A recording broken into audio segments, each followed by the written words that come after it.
Hi, my name is Wally Miller. I'm a product manager here at Fluke Calibration, and I'm here to show you a new feature for our high-end 8.5-digit 8588 multimeter.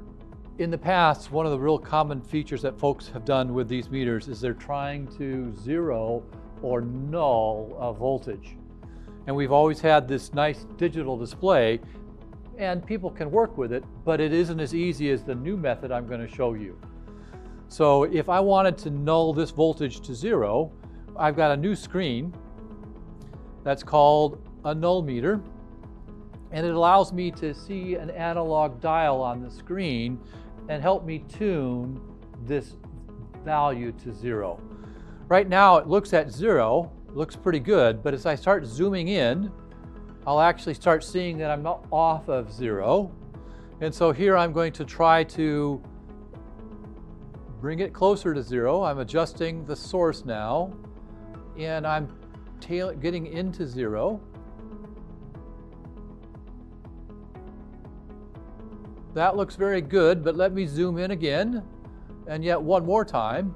And now you can see a lot of crazy movement going on. Let me zoom out a little bit. Let me now try to tune this just a little bit better. And I'm never going to get rid of all of the noise, but I can sort of, with my eyeball, see that I'm centered around zero when I get there. In addition to this analog gauge here, if you really want to, we actually can prevent these smaller numbers here. We'll give you actual measured values, which I can now look at the actual digital value if I want to, once I think I've got it close to zero. Now I'm at zero. Let me go back out and see what the display looks like.